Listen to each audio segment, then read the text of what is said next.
But basically, you know, when you started playing guitar, and you know, Started when I was 18. playing guitar when you were 18. Yeah.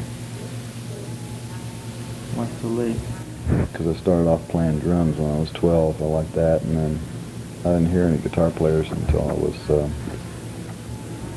about 15 or so. Man, in those days, the saxophone was the instrument that was always happening on the records. You know, when you heard a guitar player, it was always a treat.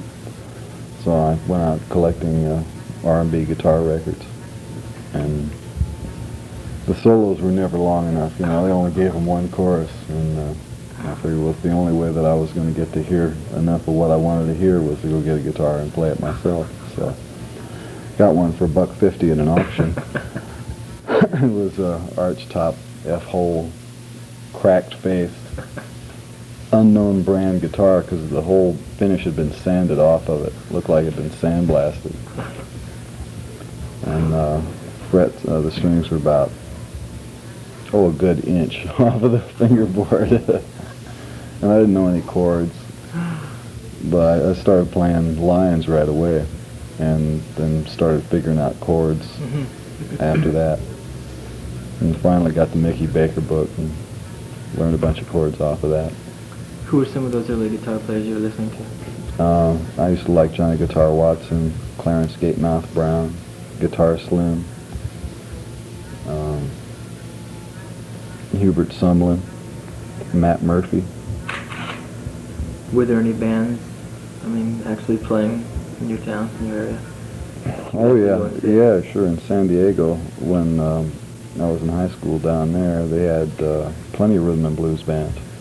And most of them played instrumentals, you know, only a few of them had singers. You were born in San Diego? No, but that's where I was when I started getting interested in that kind of music. You were born in Palmdale? No, I was born in Baltimore. Oh, Baltimore. Yeah. And I just happened to be living in California at that time. Were your parents musical at all? My father played guitar when he was in college. He had an old guitar sitting around the house, but it didn't feel as good to me as the one for $1.50. So he never really showed you anything, or? Well, he played around the house like once every 3 years. He'd pick it up and go wank, wank, wank. But that was about it. How long did you play drums? I started when I was about 11 or 12. I still play a little bit. Did you have any actual training or lessons or anything? I had a few lessons. I went to a summer school one time when I was in Monterey, and they had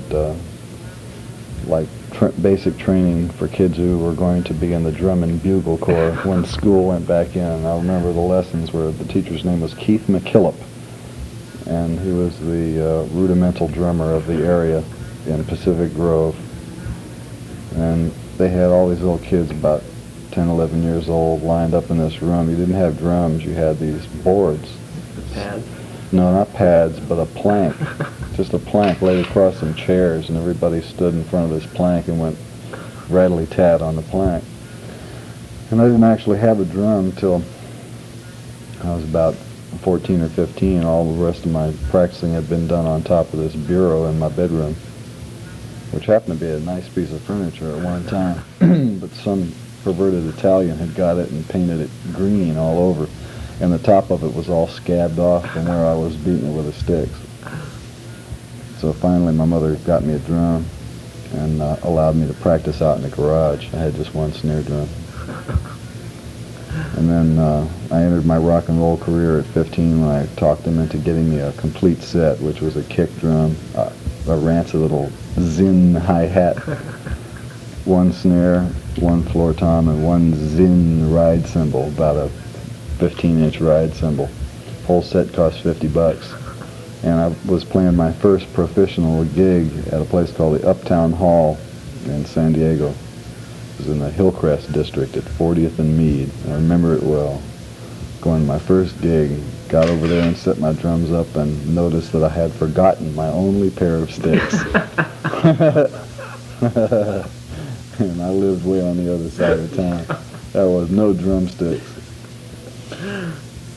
But I was really hurting for an instrument in those days. The band rehearsals that we had before we got that gig used to be over at this guy named Stewart's house. His father was a preacher, and he didn't have any room or interest in having a drum set in the house, but they allowed me to beat on a pair of pots that I held between my legs.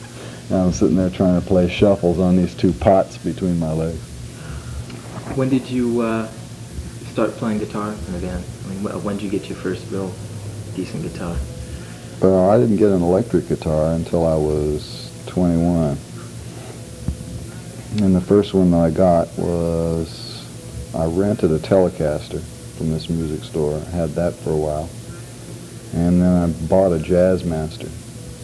I had that for about a year and a half.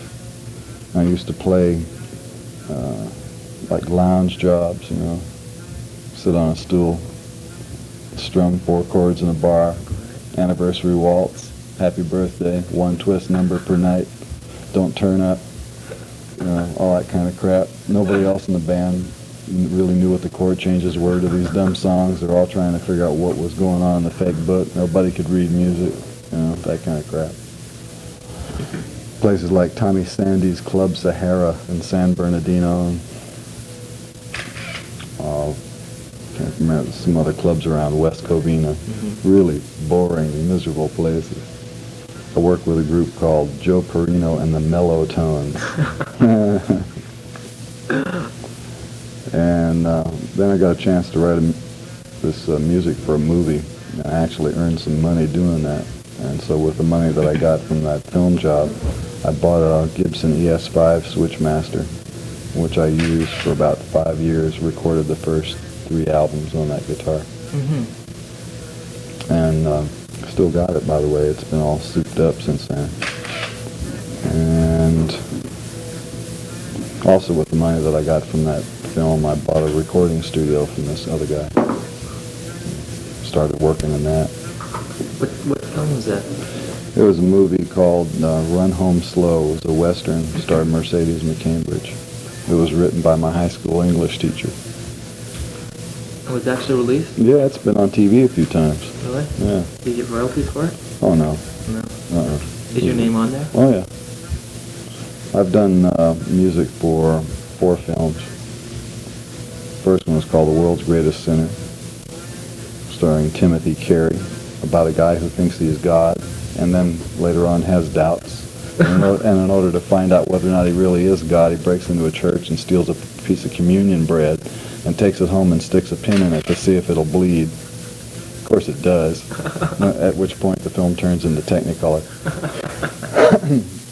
And then there was Run Home Slow, and there was a short film called Burnt Weenie Sandwich, and 200 Motels.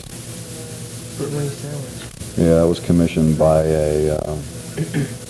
some foundation that was associated with the educational TV station in San Francisco. I think it was called Dilexi Foundation, something like that. They gave me a budget to put it together, which, you know, barely covered what it cost to do the film. And showed it a few times on educational TV. How did you know how to go about writing a film score? Well, I've been composing since I was 14, and I've been very interested in movie music. And checked with a few other people who were a lot smarter than me about the mathematics of synchronization and all those kind of problems. And just said there's no reason in the world why I shouldn't be able to do this. So I did it. So you were using the Gibson for the first 3 Mother's albums. Yeah. Was there any band really worthwhile that happened to you before the Mothers? I mean, were you playing really started growing? I had a 3-piece power trio that was called the Mothers. M-U-T-H, Yeah. And the guys that were in that were Les Papp on drums and Paul Woods on bass and me. And we were working at a place in Ontario, California called the Saints and Sinners. It was like mostly Mexican laborers who came in there. It was kind of a go-go bar. Lots of beer and a few waitresses that would jump up on the table, that kind of a thing. Do you feel more comfortable playing in a live situation as opposed to studio? Usually, yeah. I mean, I have had a few laughs in the studio, but the problem is that in the studio I'm my own producer and I got so many other electronic things to worry about that it distracts me from just getting in there and playing the instrument. Whereas you go out on the road and Once the house lights go down and the red light comes on, it's a different story, you know. Are you solos in the studio? Are they usually just first take things, or those things that you've been working on before you've gone in there? No, it depends on what the song is. Very rarely are they first take things. I don't think so. No. But they aren't things that I would sit down and work out the whole solo in advance before I played it, because I can't do that. I can't remember it. Usually what I do, if I get something going, then lay down, say, 20 bars or something like that, and then I step on my dick while I just stop the tape and back up and punch in and take up from where I left off. And try and make the event that's going on the record something that makes musical sense and fits in with what's going on, because a record is a fixed object. It doesn't change, you know. It's not the song anymore, it's an object. But if you're playing a song and you're playing it on the road, it can change every night. It can be something. It comes alive each time that you play it, you know, and it has its own existence in. But once you've committed it to a record, it never changes. And so if you're going to leave a guitar solo on it, you're stuck with that for the life of the record. So I'm fairly fussy about it, but you know, I'm sure that I've let a few go out on record that I could probably do better now. But I hope that's the way it's always going to be. You're satisfied, it's just because you've produced all your stuff, do you ever find that, you know, because you have so much to do besides playing guitar, that, you know, the actual, I guess sometimes, have you ever thought of having somebody else in there to produce it and just give you a chance to really play guitar? It seems like you want to do more now. Well, if I could find somebody who would produce things the way I want to hear them, I might do that. You know. But see, the details that I worry about when I go into a studio are, I mean, I worry about all the details, from everything from how the board is laid out, to what EQ is going to be on the stuff that you're listening to in the headphones, to what kind of echo you're going to be using, or what kind of this and what kind of that, and how long you should actually be taking to do such and such a thing, because at $150 an hour, or whatever they charge down there at the record plant, you don't want to be wasting your time while you're in there. And so it's hard to just walk in and once you got all that stuff set, forget about it and then think about playing. Because I'll spend anywhere from 3 to 9 hours just getting the sound on the rest of the band before I do it. On this new album, it's different because I did a lot of tracks just start with a rhythm ace and build all the stuff up from there. Is that how you tend to work? Is giving other instruments and then adding the guitar? Well, I'll either play the guitar from the control room while the band is playing, or else I'll have the band lay down a track and then I'll put mine on later. Really? Yeah. I mean, have there been songs where you've had, I mean, more than like 1 or 2 guitar tracks? Oh, yeah. Specifically? I mean, like more than just like a rhythm and a lead line and stuff? You mean where I play multiple parts? Mm-hmm. On guitars. Pajama People.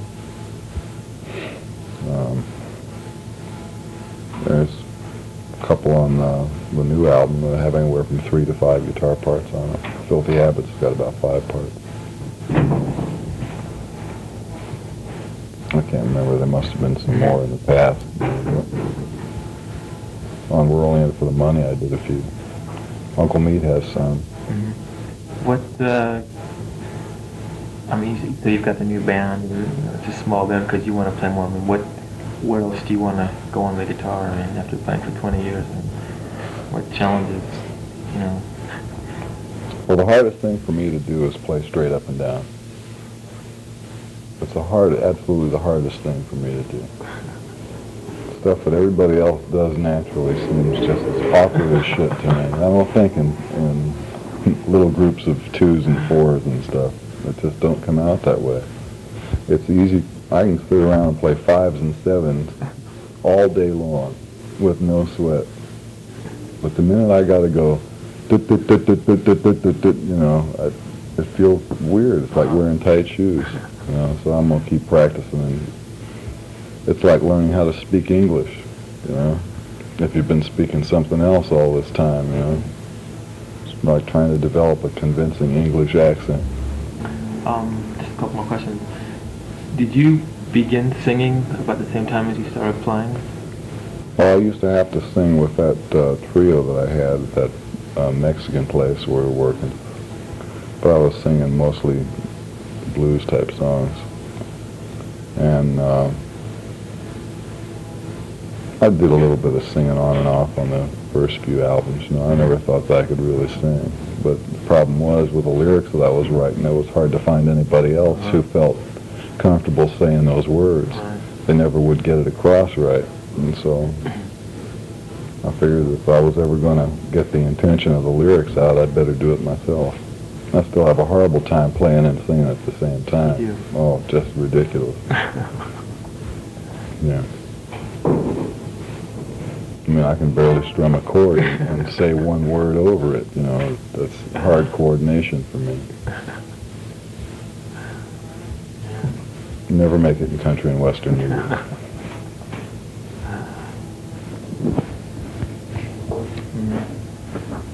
Okay, I mean, is there anything that I left out, anything on the new album you wanted to speak about, any specific solos that you wanted to talk about? Yeah, I think that the Black Napkins solo is real good.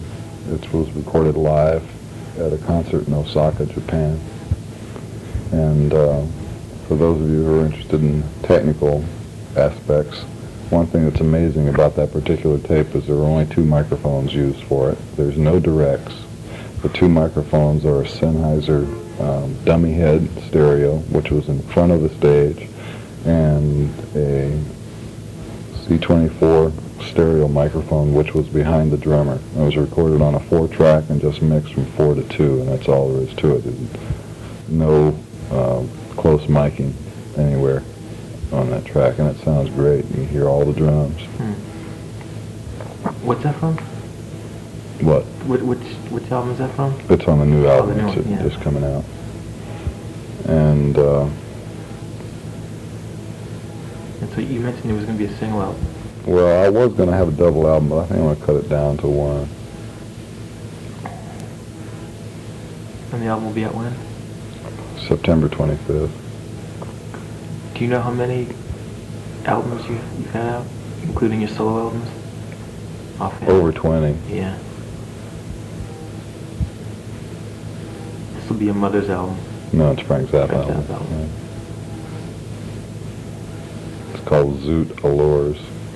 Zoot Allures? Allures. Z-O-O-T? Mm-hmm. One last question. Is there any, do you approach your playing differently, let's say, for a Frank Zappa album as opposed to a Mother's album?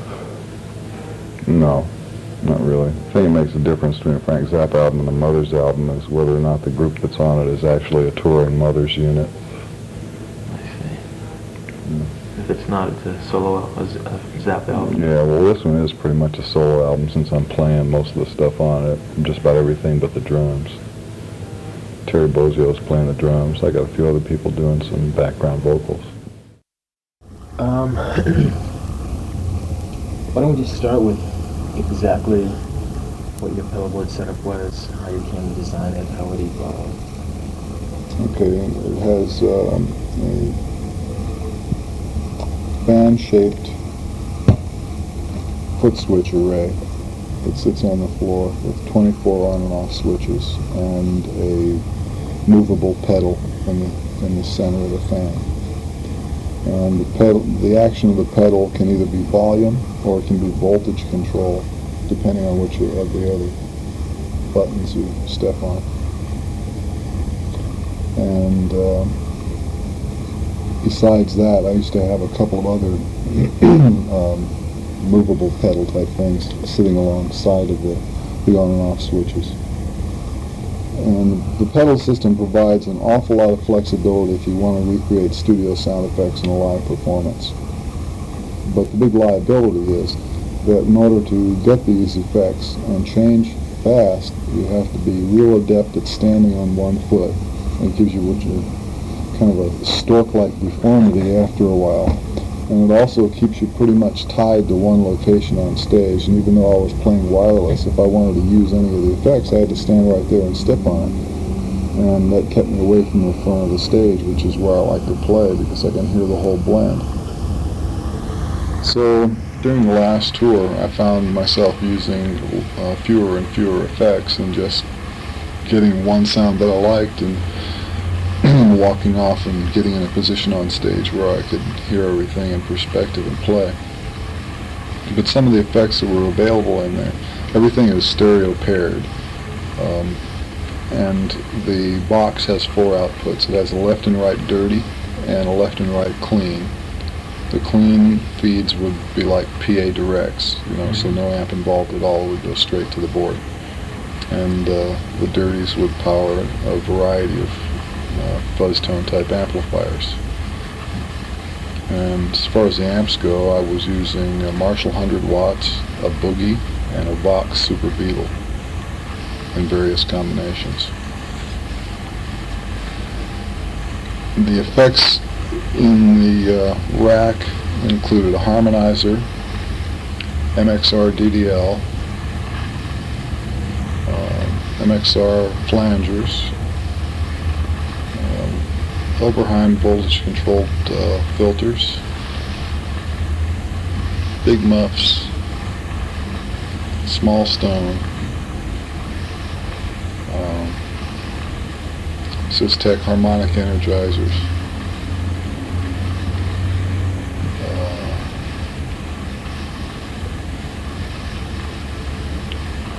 Super Fuzz.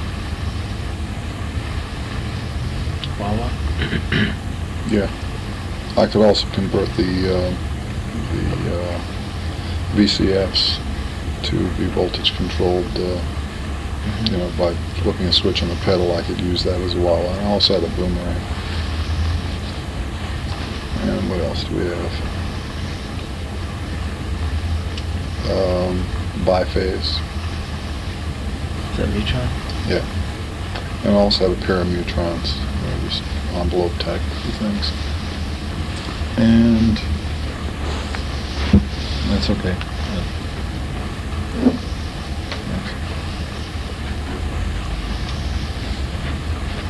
And also on the last tour, I had an Ampex 4-track that was set up to be a 7.5 IPS tape slap that returned in quad, so that, like if you're using an Echoplex and you get a repeat, it's all coming out mono out of the same slot.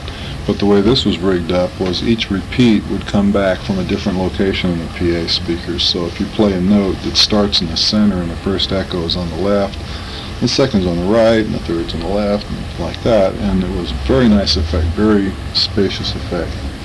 I also used an AKG BX10, which is a reverb unit. And that's basically what was in there. So you just started using that for the last tour? What, that tape thing? This whole array. Oh no, I've used the rack for 3 or 4 years, but every year I add things to it. Was the rack your design? Well, it was built at my request, and the items in it were selected by me, but as far as the wiring and stuff, no. That was all done by people that I hired. Was a tape deck your idea? Yeah. How did you manage to come up with a quad effect like that? That's amazing, because I've heard people using it just for regular, Well, that's something that you use in a studio, and since I got this second-hand Ampex 4-track. I mean, it's a studio machine. And I have it packaged in an Anvil road case. I took it out of it was in a furniture frame that was like from here to there, about that tall. And I just took the transport and the electronics out and mounted it in this road case and hooked it up. So then the pedals are always on the floor in this fan array. You never had them like mounted in anvil cases, that type of thing, for studio work and anything like that. Oh, the whole thing is mounted in anvil cases, even the pedal board. There's cases for all the stuff. You can go anywhere with it. But it's very heavy. It's not, I mean, if you were going to do studio work, you couldn't just walk in yourself and set it up. First of all, you have to be Charles Atlas to lift it, and second of all, you have to be a whiz to plug it in. Does it have, did you build in like LEDs or anything to know which is on and which is off? On the pedal board, they aren't LEDs, they're regular light bulbs with small things like that. Because LEDs wouldn't be bright enough under stage lights. Mm-hmm. You know, if you have a lot of lights up on the stage, well, it's just easier to spot those big white ones. So you can use any or all of the pedals and combinations? Yeah. Are there amps built in the board to, it seems like if you plugged in that many pedals, by the time you got to the amp, it'd be... Well, they're not hooked up in series. All the guts of all of those devices are mounted on cards that are in a card file that's in the rack. So it's not like going from one device to the next. You have a combining network. It's a pretty sophisticated rack. So if you turn a bunch on, they're all getting the signal at the same time. And you can also plug the card units into different positions in the rack so that you can make devices follow each other. In other words, you can put the flange after the fuzz, or the fuzz after the flange, or the whatever. Oh, it also had a pair of DBX compressors built into it. It had a pair of gain brains, and it had a pair of keypexes. This is very sophisticated. Yeah. Very sophisticated. Put a lot of money into it. Do you care to divulge what it cost? Well, it started off to be a simple little $10,000 box. And I'd say that right now there's probably about $40,000 worth of equipment in it, and that's not counting the manpower hours to put it together, or the anvil case, or the housing. There's like a steel studio rack that the thing sits in. It's like a small refrigerator. That's what it looks like. It's very heavy. It's very awkward to move around. And the cabling and everything. It's ridiculous. Yeah. So that's the exact setup that you tour with? Yeah. And you also use that in the studio? Yeah. Can you give me specific examples of where you used kind of what on certain tracks, either on the new album or just albums that you think are good examples of? Well, you know, I think what you're imagining is that there is some magical sound that comes out when you plug your guitar into this rack, and then some spectacular, you know, mass sound comes out. It doesn't. All this rack does is give you, I very seldom use large bunches of effects all together. Mm-hmm. You know, if I'm going to record in a studio and it's expedient to plug my guitar directly into a single flanger and then into the board, I'll do it that way instead of using the rack. You know, I mean, I've used all of those sounds at one time or another on a record, but not necessarily by running the guitar through the rack to get it. The main thing about the rack is it enables you to take those effects with you on the road, mm-hmm. and to operate them yourself by means of stepping on a foot switch instead of waiting for an engineer to do it. Mm-hmm. So you look at it more as a live item? I think that in terms of usefulness, there's more usefulness live than there is in the studio. On the Shake Your Booty album, a lot of the feedback effects that I was getting on a Stratocaster were done with the rack by using combinations of the harmonic energizer and compression and things that were built in there, and certain types of fuzz. You had mentioned in our last interview that you used pig noses? Yeah. For recording. Do you still do that? The last recording that I did in the studio was with a boogie, not a pig nose. But I still use pig nose. I also use an Oberheim small amp, the one that has the phaser built into it. Can you tell me a little bit about? I'm also experimenting with a radically primitive approach. It's called plugging the guitar straight into the board, so it's totally clean. The new stuff that I've been doing is totally clean. Really? Yeah. That's It's something that people used to do in the 60s when they were too lazy to bring their amplifier. And I'm getting to like it a lot more. I did some recording at home with this guitar that I just had some EMG pickups put into. And just plugged it straight into the board.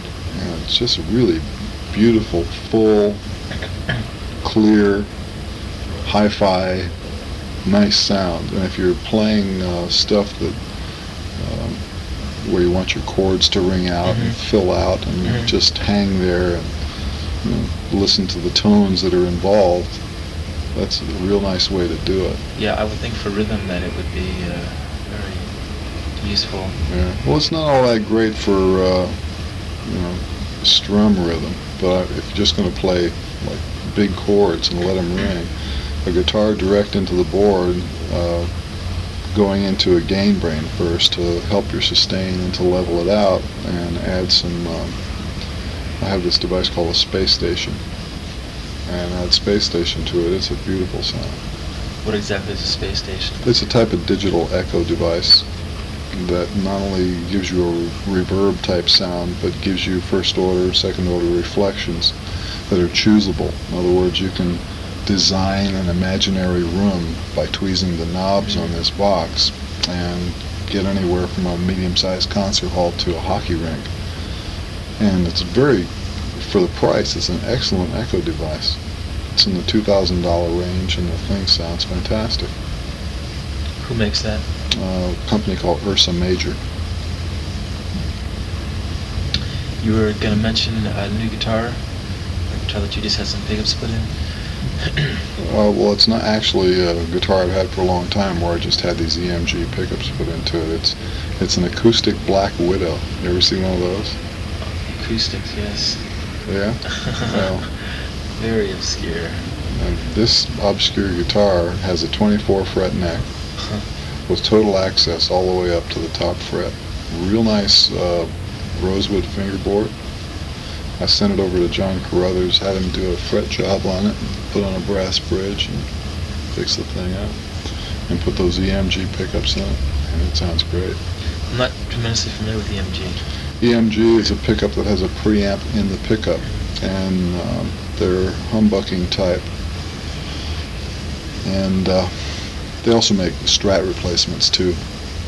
This has humbucking type pickups in it, and you don't get any noise. You don't get any extra electronic frazz or poot along with it. It's a very clean sound, and it's especially good for going straight into the board. And on the Joe's Garage album, there's a couple of tracks where I put a Strat right into the board, and just got, really beautiful sounds. Joe's Garage is the title of your Next album. next album, Yeah. which should be out when? Well, there's two parts to it, and the first part comes out on August 27th.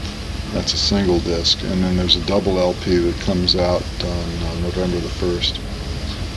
It's Act 1 comes out first, and then Acts 2 and 3, because I didn't figure anybody could afford to buy a 3-record set nowadays, things the way they are, so I split it up. Can you tell me a little bit about some of the other guitars or effects or things that you've used? I've been playing a modified Les Paul recently instead of my SG that I've been playing for years. And I got a lot of nice things out of that because I had Carruthers put some of those super jumbo frets on it. The things are so high that if you push down too hard, you go sharp, because there's that much distance between the fret height and the fingerboard, which is bad in some ways, but it gives you a chance to do some other things. I got some very nice sounds out of that guitar. And what year is the guitar? it's a stock, brand new Les Paul. I had a preamp put in it, and that's it. Which model Les Paul? It's a Sunburst. I don't know what the model numbers are. 2 pickups? Yeah.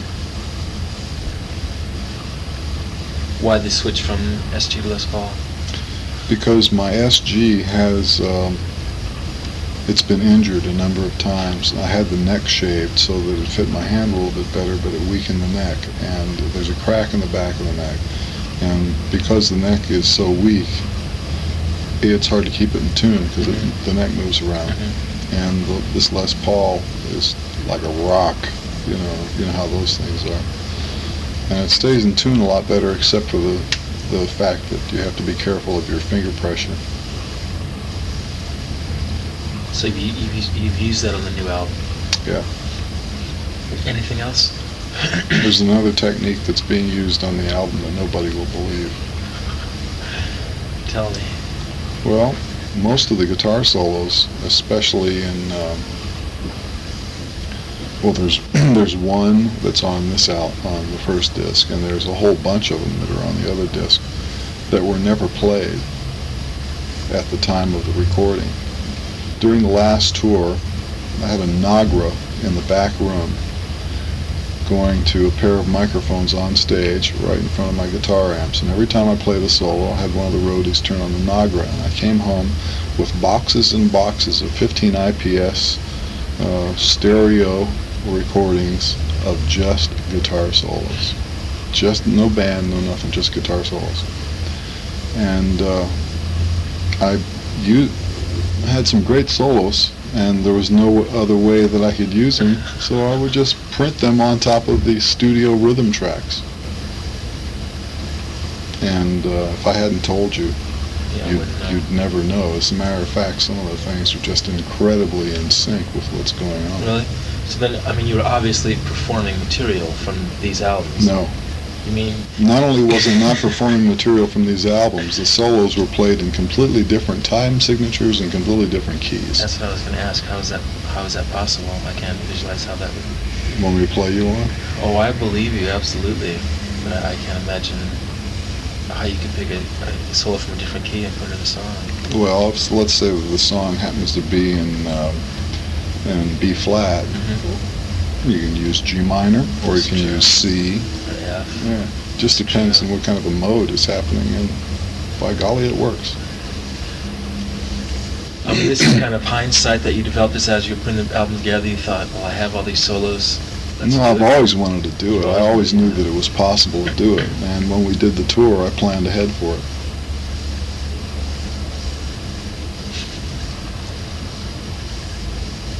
Do you mention anything like that on the record? No. It's amazing. You know, those kind of technical details are better left to interviews like this that go to technical magazines, because the average guy who gets a record doesn't care about that stuff. I can't imagine syncing those things up. It seems like it would take forever to do. I'll tell you what, you turn it off.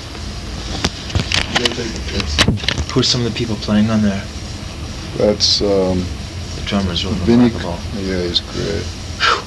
Vinny Colaiuta. Arthur Barrow on bass.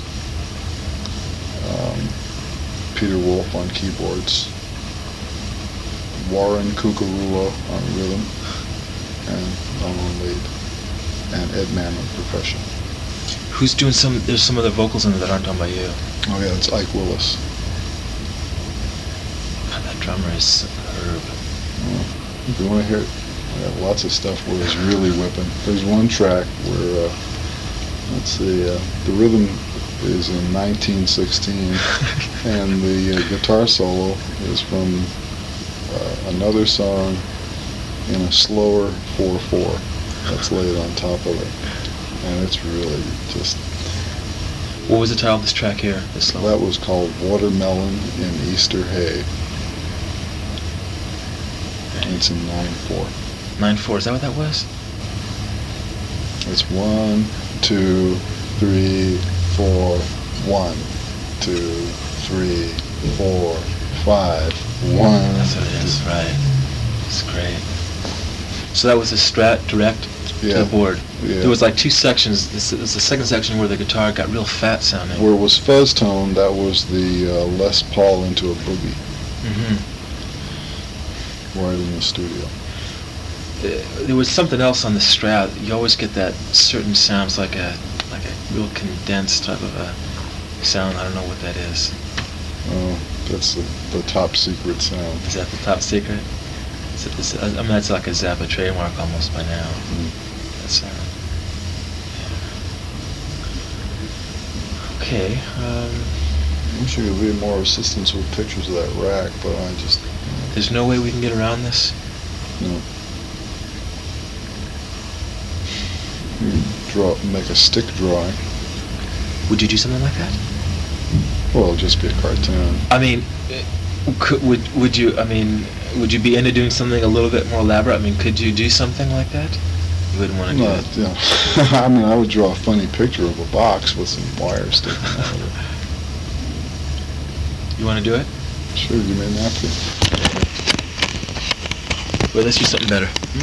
Synchronizing the tracks onto existing tracks is called xenochrony.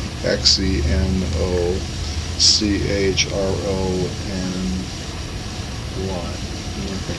Wow. Means unusual synchronization. Sounds like one of your words, but I know it's a real word, though. I made it up, Oh, you did? but that's, the real meaning of it. Have you ever heard of anybody else doing that? No. Yeah, that's great, because it really gives everything a real live feel. Yeah, well, you're getting a guitar sound that you couldn't get in the studio, Right. plus the same feeling that you got at the live performance, plus a clean studio track with good recording on the drums and everything else like that. And it gives if the solo was any good, and you get a chance to use it someplace instead of just having it lost forever after the performance.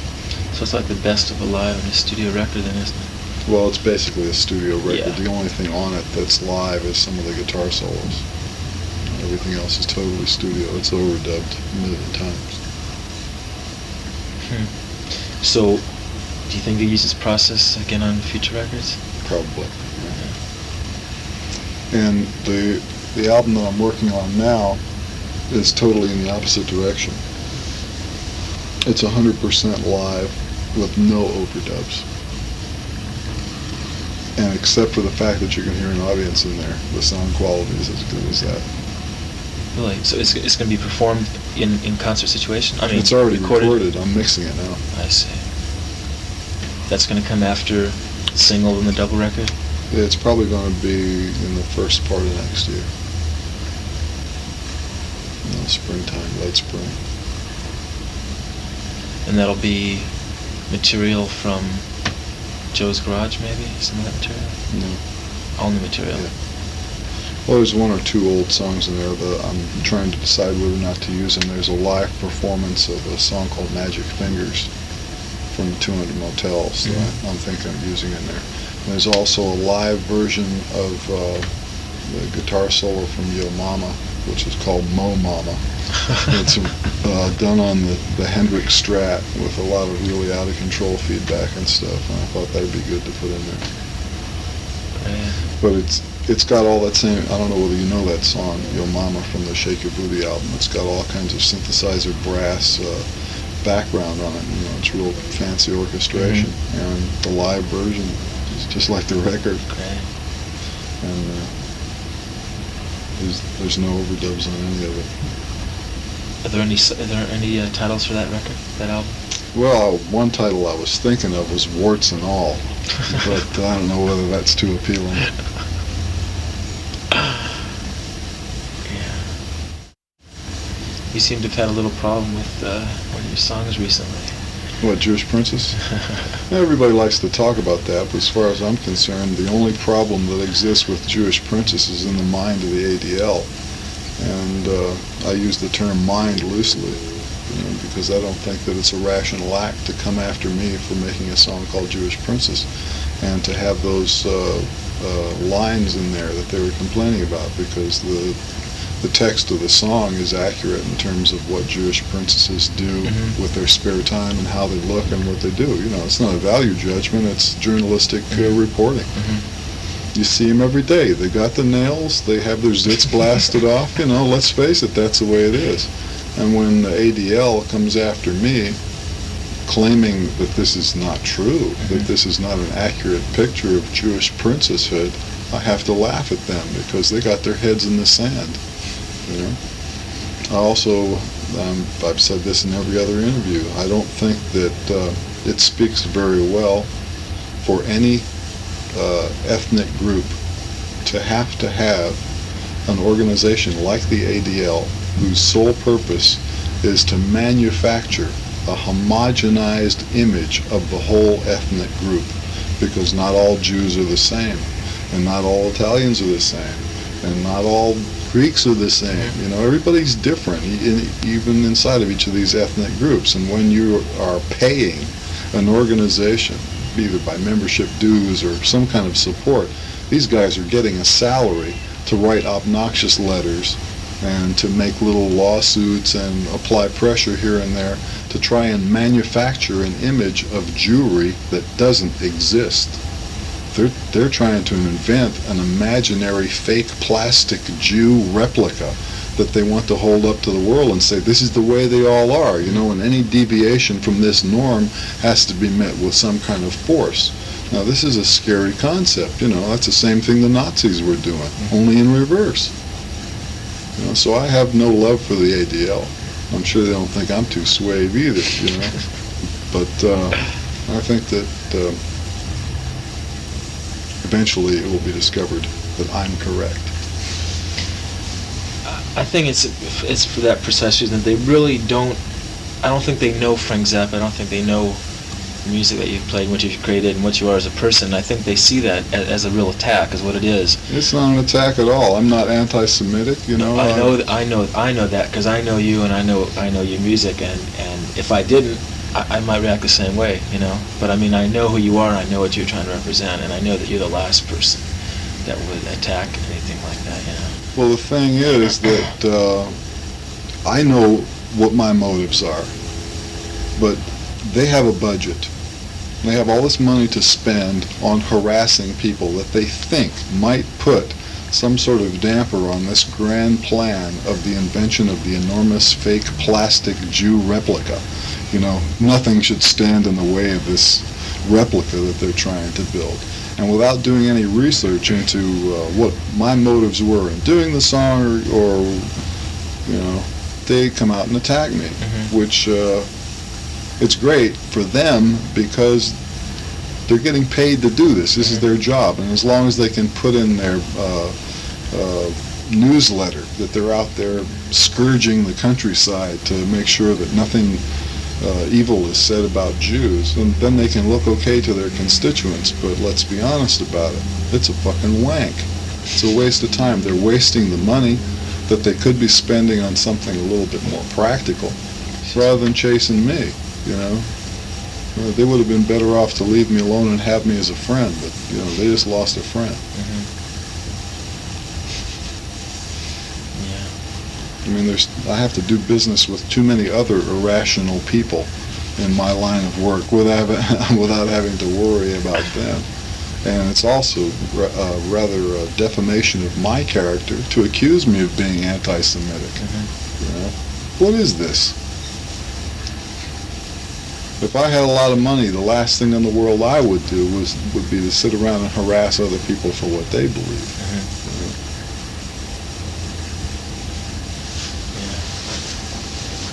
They're wrong.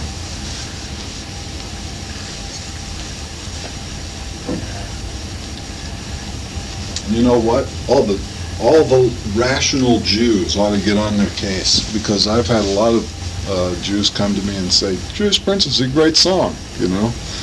And the most recent one was Lorraine Newman, who called me up out of nowhere. She says, I'm a Jewish princess. I just heard the song. I like it. I think it's true. I think it's great. I enjoy it. If we could get some Jews to get in touch with the ADL and say, what's the deal? I mean, you know, act your age. What is this? It's the 20th century.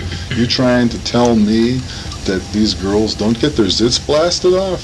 What are you talking about? It's an industry.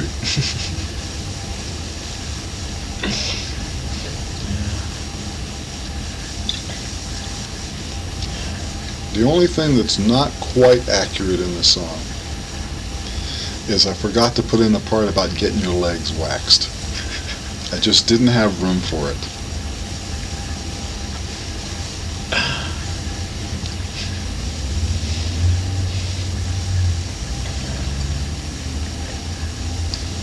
The solos that I heard were done on the SG, those live tunes. Let's see. On Easter Hay, that was the Les Paul. On the one from Gratz, that was the Les Paul. Whenever you hear the low strings bending way up, that's the Les Paul. And the other one on Packard Goose was on the SG. Except for the tail end of it, that's cut from another location where it's on the Les Paul. So you're going to do no touring this year? If I go on the road at all, it won't be until after the first of the year. Because I want Gail to get stabilized with a baby. She had kind of a rough time, and she's a little bit under the weather right now.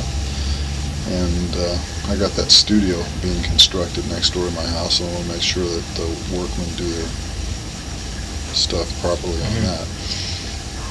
And after all that's squared away and everything's smooth, then I'll think about going back on the road. But right now, it's too complicated. You just had a baby? Yeah. Is that your first? No, I thought your fourth. That's right, I read. Wait, the name was great. I gotta hear it again. Diva. Devo? Diva. Diva. D-I-V-A. It's because she screams like a diva, you know. Diva's a word for an opera singer. Oh, right. She's got an incredible voice. That's right. She's cute. She was 6 pounds 8 ounces and 19 and a half inches tall when she arrived. Geez, that's pretty big, isn't it? Well, It's long, but it's long, but it's long and skinny. It's long and skinny. She was a little early, about a week or so, yeah. Gail hemorrhaged and we rushed her to the hospital and she had a C-section. So she's waiting for her stitches to heal and all that. And she's going to be pretty much on her back for the next couple of weeks. Yeah. So you like kids, obviously? You betcha. I like kids and animals. How old is your oldest? 11. She'll be 12 September 27th. That's not Moon Unit, is it? Yeah. That's Moon Unit. What are the other names? Dweezil. His birthday is on the 7th of September. And Ahmed.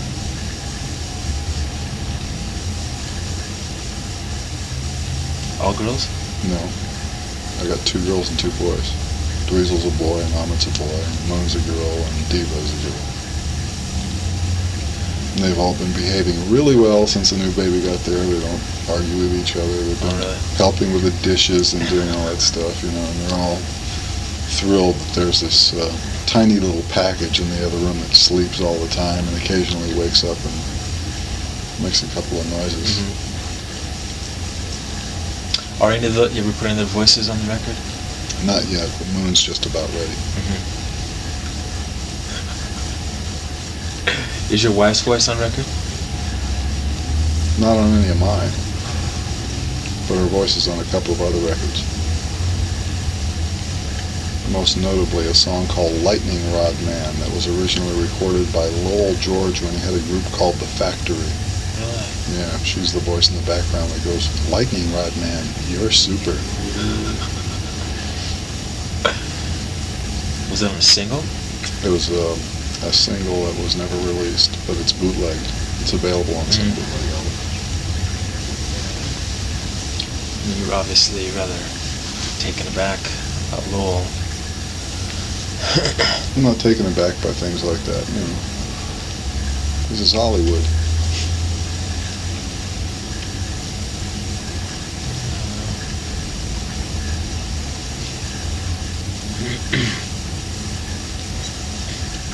I guess with the way the chemical world operates in Hollywood, you're lucky if you live to be 30. He was a little overweight. I don't think that helped any.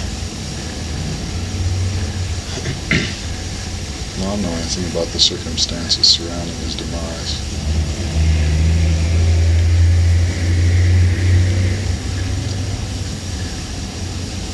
So you having a studio built? Yeah. It's going to be a doozy too. Is it? Yeah. It's not for rent. It's just a personal studio. So you'll do recordings there in the future? Mm-hmm. You can do everything there? Mm-hmm. Yeah. I have a Harrison 48 board, two 24 tracks, and an Eco unit that slaves them together. So I got a 48 track studio. Got 3 ATR 2 tracks and an ATR 4 track on the way. I have a Scully 4 and that Ampex 4 for slap. Another Scully 2. Bunch of cassette machines and all that stuff. Masses of outboard gear. I just bought a Bosendorfer 9'6" Imperial Concert Grand that goes down to a low C. A really beautiful piano. And we're planning on the part of the room where the piano is going to go is going to have a marble floor and 2 marble walls facing the piano, the open part of the piano, into a special echo room. And I got an enormous amount of synthesizer equipment. That was Big Emu, which you might have seen before. Oh, I'm sorry? You ever heard of Emu synthesizers? I have a big 6-voice polyphonic Emu with full bore memory, digital storage for the sequences and all that stuff.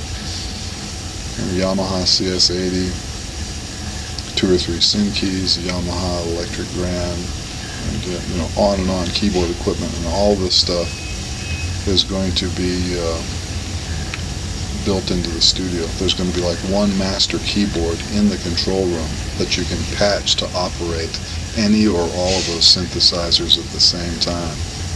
And the Emu is the machine that we use to do the brass on that Shake Your Booty album, and it sounds very realistic.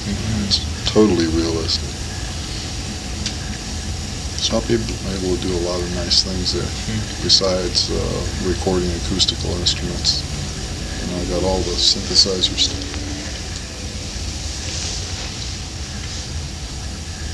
Can I ask what this little venture's costing?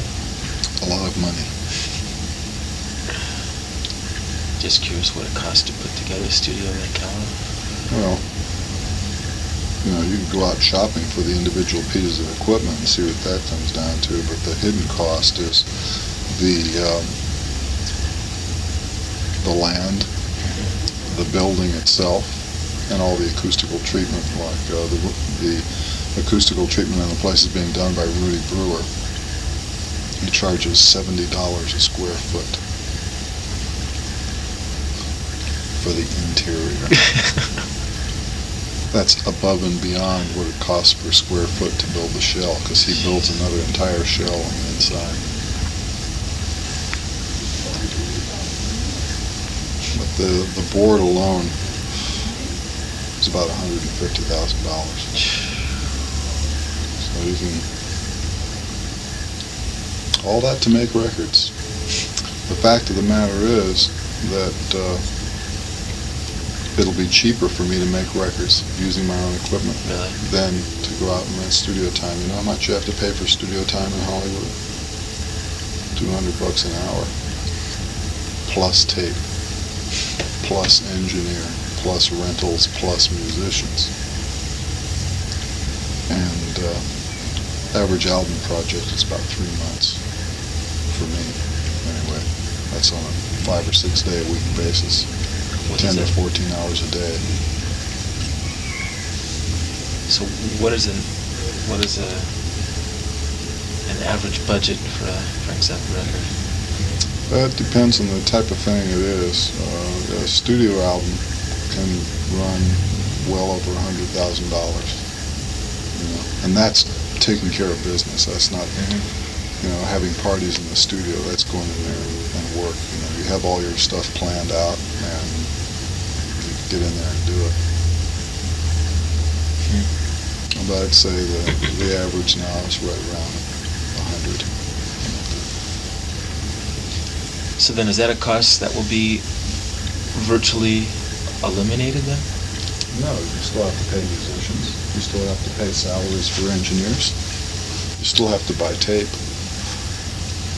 And you still have to amortize your own time. In other words, I have to figure out, what am I paying myself to spend my life in this box here. But it still works out to be a lot better to have the equipment there, because if you're working in a rented studio, if you want to set the board up and leave it, you have to buy lockout time, which means a minimum of 14 hours a day. See? And if you don't, that means as soon as you leave, they rent the studio to somebody else, and all the trouble you went to set your mix up and set the microphones, they tear it all down, and you have to start all over again the next day. And that ultimately slows your project down. But on the other hand, if you're buying lockout time, every day that you take off costs you a fortune, which means you have the tendency to work yourself to death in the studio just to take advantage of the lockout time. And I'm trying to get a situation where I don't have to worry about somebody changing the board. I'll work as long as I feel like working, and when I'm tired, I'll get some sleep so I don't fry myself out. And that's worth it. So did it take this long for you to arrive at the point where you're able financially to do this? I mean, well, I probably could have done it sooner, but I just, for some reason, I didn't take the step. Various financial advisors that I had in the past never thought that it was the right way to go, and I think they were wrong. I should have done it all along. When I stop and think what I've spent on studio time in the last 15 years, I could have a whole string of studios. But you have no plans to let anybody else come in there or produce anything else? It's not zoned for that. It's my own private laboratory. It's not a commercial rentable studio. And I don't want to have flamboyant English groups dashing through the hallway with feather boas streaming after them and little drops of tinsel glitter lingering on the rug and lipstick marks in the console and so forth. Let's save that for the fun studios. This is a place for science. Okay. Enough? I think so.